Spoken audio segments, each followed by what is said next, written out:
Imagine putting on a dress that you made yourself, or snuggling up on the couch with a quilt that you made by hand, or even holding a small pouch that you made to put all of your drawing tools in. These are all beautiful things that you can make with your hands, but it's not all about the end product. It's about the process and what sewing is doing to you as it changes you, as you are being formed and learning throughout the process of slowing down and putting your hand to something worthwhile. But I know what you're thinking. How do I go from scrolling and finding all of this inspiration on Pinterest and Instagram and getting overwhelmed to actually creating the things that I want to make and that I've saved and begin actually sewing?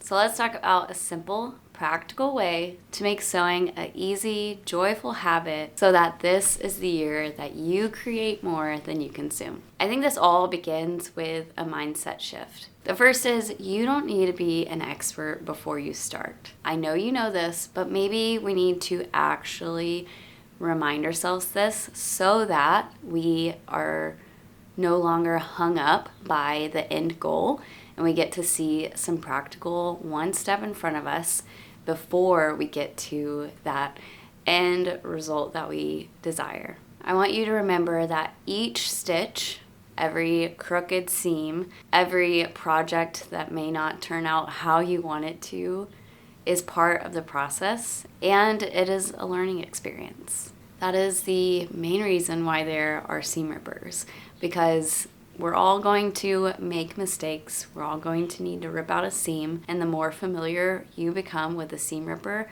early on, the better it'll be, because every time you rip out that seam, you're going to remember that mistake so that it can inform your next seam. You're going to double check if your fabric is right side together. If that's what you need, you're going to double check the seam allowance.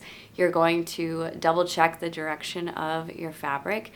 Every time you sit down to sew, you will be learning, and it's going to compound on itself for future projects. A problem with consuming is we are fed all of these people, these creators, like myself, like I put myself in this category of I consume people's content that is very aspirational and inspiring, and this person has maybe been creating and sewing for 20 plus years, and they are so much further down the line, and I can see the gap from where I am to where they are, and that gap can feel like the thing that paralyzes us. And that is the problem with just consuming and scrolling and getting more and more afraid of the gap, because it just seems to get bigger and bigger as time goes on. We don't see their progress. We don't see their change, how they started. But really, it's just the same as where you are right now. It's the beginning. Everyone has started as a beginner. I found this in the past year. I've picked up watercolor, and I'm not very good. I am at the very beginning of my learning watercolor. It is humbling to say I'm a beginner. I know nothing about watercolor, and I'm willing to be bad at this for a while. I'm willing to make some art that, frankly, is not very good. And when I have become more excited about that beginning stages and excited of the possibilities, then that has even spurred me on to be more interested in picking up that paint again, taking out those supplies, being bad at the beginning, taking more lessons, trying again, seeing how something isn't turning out how I want it to be. But I can look at someone who has been doing this for 10 years and say, that's possible, and I will maybe not be there one day, but knowing that growth is always on offer when I continue to commit myself to working on a new craft that I know nothing about. So to let the progress inspire you, I have a tip. This is to start an Instagram or TikTok or some kind of page. It could be an album on your phone. It doesn't need to be public, but I do think there is maybe something good about it being public if that is something that interests you. You can start a dedicated page on Instagram, and this can be all about your journey of whatever you're creating. So if it's a sewing page, it's going to be sharing your progress, sharing the things you're making, the things you're proud of, the things you're not proud of, the lessons you've learned. Just keeping like this open diary of sorts of sharing what you're creating. I think this is good accountability for yourself. I think it's a great way to connect with others that are also creating, kind of getting back to that social part of social media. I think it creates this little check-in of, oh, look how much I've grown. Like I look back on my videos on YouTube or the things that I'm created on Instagram that I've shared years ago, and I'm really proud at how far I've come and how I chose to share even when like things weren't perfect or things weren't where I wanted them to be at the beginning. I have a shared photo album with some friends, and it's just a private album, our makes that we're sharing, and we get advice from each other and we're sharing what we're proud of and what we're excited about, and we're like, where'd you get that fabric? And it's just a fun way to connect with others around the idea of sharing. And I think consuming is a task where it's just about you, and when you share, you're connecting with others. The next mindset shift we need to make is to create to learn. So watching tutorials and gaining knowledge like that is really helpful and necessary for the journey if you're going to learn how to do a new skill or follow along with a tutorial. I know for myself, I can easily just save and save and save all of these things that I've been watching and never really start making the thing. And so my challenge for you is to pick one thing that you have saved and make it, and take notes along the way. Notice the things that you're learning, the things that you want to grow in, the things that you're challenged by and maybe confused by. Write those things down for the next time you sit down to learn that way. You're going to learn so much more by actually creating and committing to a project. I think that's something for myself that I've learned, is to commit to something, because in the beginning stages you might get started and think, maybe I don't want to make this, or this isn't turning out how I want to. Stay committed to the process, because halfway through you might be questioning yourself, and then at 3/4 you're like, maybe this is taking a turn.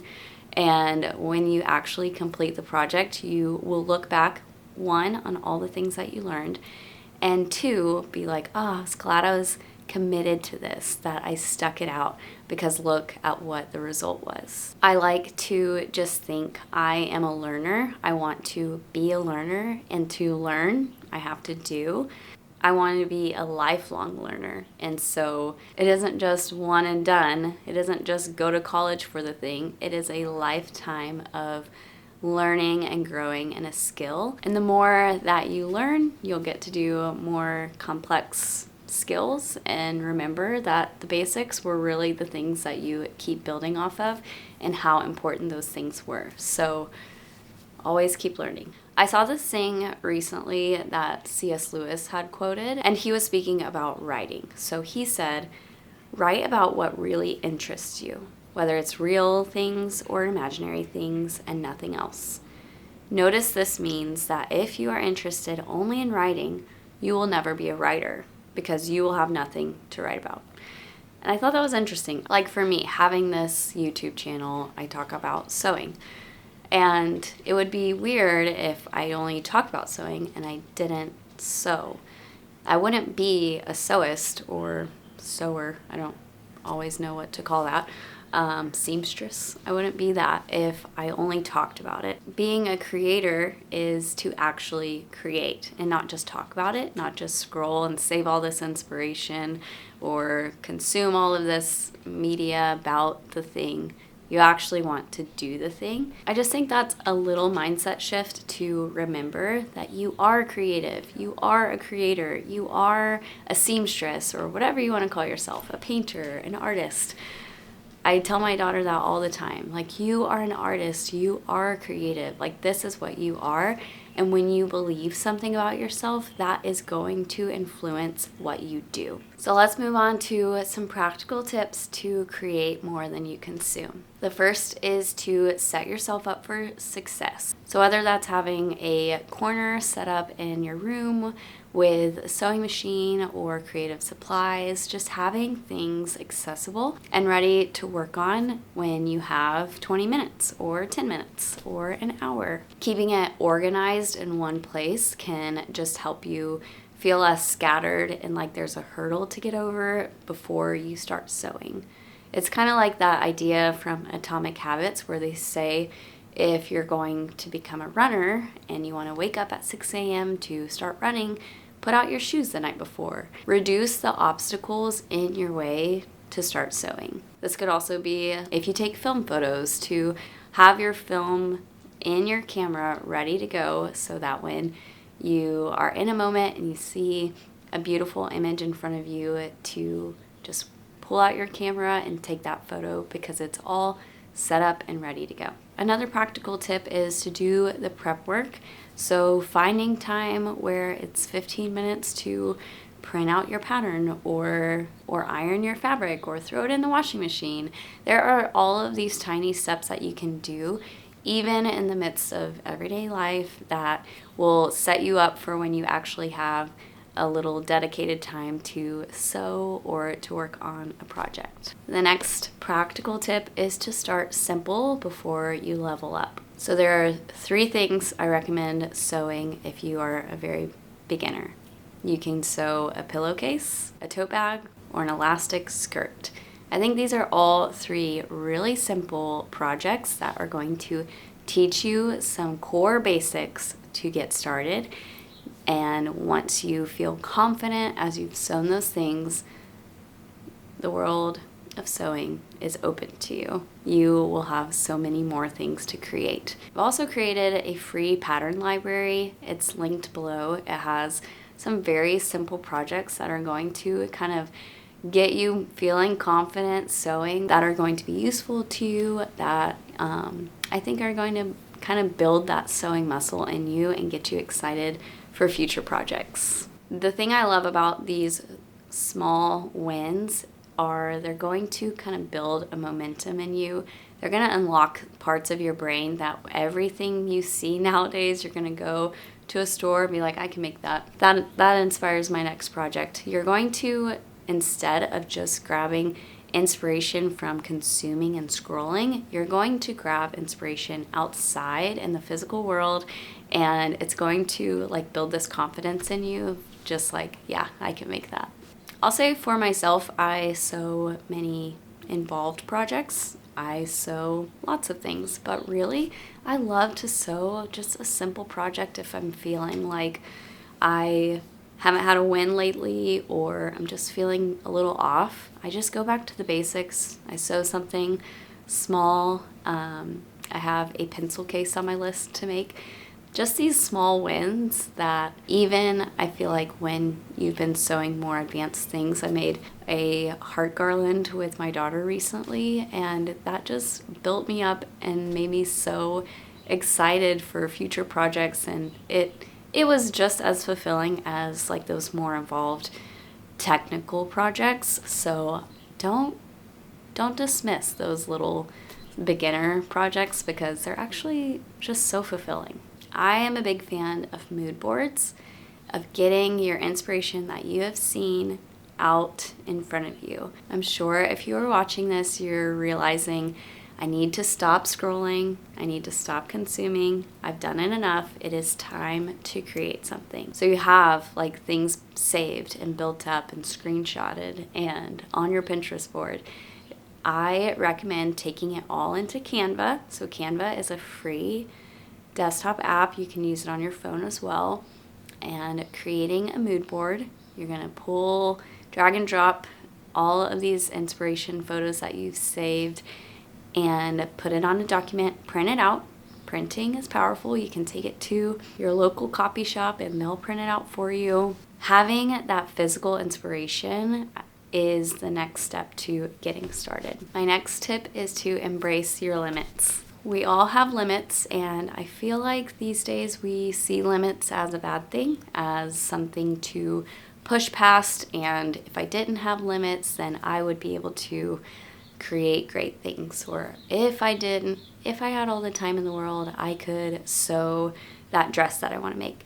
And I would invite you to change that type of thinking. So look at the things that are in front of you. If you already have fabric, if you have some notions and tools that you have, what can you create with that? Allow these things, the things that you already have, inspire you. I am convinced this is how we create something that is unique to us, that has that fingerprint on it, that is unique, that no one else has and no one else can create. To realize I don't have bias tape right now, but I do have twill tape, and that is what I can use. So I don't have to go out and buy something or put off creating for another day. I'm gonna use what I have. And those things that feel like limits at first is the very thing that propels us to create something unique that is not a carbon copy that we've seen over and over on the internet. Another mindset shift that we can make is to make creating the atmosphere of our home, of our lifestyle, of this is just what I do. I am a creator, I am creative, I'm an artist, I am a sewist, I am a seamstress, whatever you want to call it. The words you speak over yourself, what you believe and what you think are so powerful. And so when you start to believe, I am creative, you will see that come out in your life, in your habits, in your choices, and just saying, this is what we do in our house. And so for our family, that's what we do. We create. There's always something going on where we have a project, or my daughter's like, don't touch that, don't throw it away, I'm making that. There's always a project out or music to be made. And I don't think that is unique to us. I think it's just a choice that we have adopted, and having tools on hand make that more accessible and make it easy to just create more often. So we have that rule where we're not bored. Boredom is an opportunity to create. The other day I heard someone quote, I think it's Jerry Seinfeld, and he has this philosophy of don't break the chain. So that idea of I'm going to create every day, which I've created a video about that, which I'll link. And this idea of what have I created today? What do I have? If I don't have the sewing tools that I want yet, I have a pen and paper. Maybe I can draw something. Maybe I can doodle or sketch or write about something. Or even thinking, what is in my kitchen? Can I make cookies? I always think if I haven't created something with fabric or a special tool or watercolor by the end of the day, maybe I created in the kitchen. And that is creating. That is building that muscle. And those are those small wins that's going to just build you up. So maybe you say, I don't have time. And I would say, if you have time to consume, you have time to create. Like I said earlier, it is that mindset shift of maybe I don't have 2 hours, but I have 20 minutes. Sewing those micro projects, those things that are going to be the small wins, are going to help you realize that sewing and creating can be broken into smaller steps that create a whole project. Not everything is made in one day. And maybe you're afraid of wasting fabric. I totally get this. I think an easy solution is going to the thrift store, finding a bed sheet, making a toile with that. It's like a mock-up of your finished result, something that's going to pre-test that pattern or pre-test your idea before you make it out of the good fabric. I will challenge you to use your good fabric eventually because it is worth it. So with all that said, it is time to start creating more than consuming. Today is the best day to start with what you have, with the limits that you have, the 20 minutes in front of you, the pen and paper, the sewing machine, the fabric that you've had stashed away for maybe months, maybe years. It is time. This is the year that you can create more than you consume. I want to invite you along on the journey of learning, growing, and sewing. I know that you will be so filled up in the process, that this will spur you on to maybe even unlocking things that you didn't know were inside of you. Those things that maybe you loved to do as a kid, that they're coming to life now, 20, 30, 40 years later. It is worth pursuing, and that's why I wanted to share this today, because I have seen how creating and sewing has impacted my own life. That is why I share about it, because I know how powerful it is, how amazing it is to make something with your own hands and to feel that fulfillment inside of you. And I think it'll make you come alive in ways that maybe you haven't ever realized or seen before. If you want some accountability or someone to cheer you along, you can tag me on Instagram. You can share what you're making below. I would love to cheer you on, and to be part of the sewing community right alongside